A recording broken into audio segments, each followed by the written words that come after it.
Let's talk about what happens after you find the house you're looking for. What are the shortcuts that could rip you off from getting the best deal possible after you found the house you're looking for? All right, so let's see. There's basically two that I would watch out for at this point. One is anchoring, and the other is the endowment effect, which is a byproduct or attached to prospect theory. So let's talk about those. Anchoring, this is interesting because, you're about to make an offer on something. So, it's the most expensive purchase, most impactful purchase of your life, so it's a big deal. And you obviously like it enough to spend more money on it than you've spent on anything else. However, you got to watch for getting so anchored to it, so attached to it, that it would kill you if you didn't get it, which is a funny line to walk, okay? Because you got to like it enough to spend more money than you've ever spent on anything, but you can't like it so much that if you don't get it, you're screwed.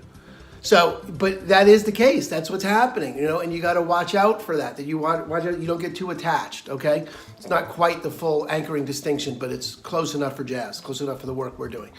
You want to watch that you don't get so attached to it, okay? And this is really all wrapped up in the endowment effect, because it's critical that everyone be on the same page, for one thing. You can't be, well, I'm really excited, but my wife, not so much. I'm going to talk her into it later. Sort of a drag to be in that relationship, be in that house, okay?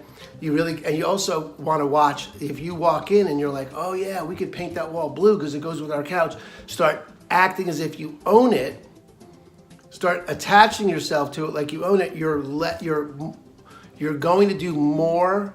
You're going to act riskier. You're going to take a bigger risk to avoid the loss of it than is appropriate for the circumstances.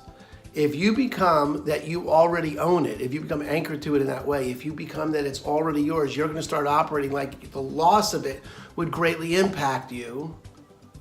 You're going to act the way you act when you avoid loss, which is you are a risk seeker. You're going to take on excess risk. You're going to spend more than you're comfortable with. You're going to stretch yourself out too far. You're going to overreach for that house because you've become attached to it. That is the endowment effect at play. So you want to watch both of those. You want to make sure that you like it enough to offer on it, but you don't like it enough to be devastated if you lose it. And you want to really be clear that you don't own it. It's not yours to lose. So you don't have to get driven by the endowment effect. You don't have to risk more than is appropriate for the house, okay? I know it's a fine line to walk because you just gave your heart to it. I know. But it's the only way to get the best deal, the most out of the transaction, is to watch for those two things at play, all right? So that's what happens before you make an offer. Those are the two things to watch for.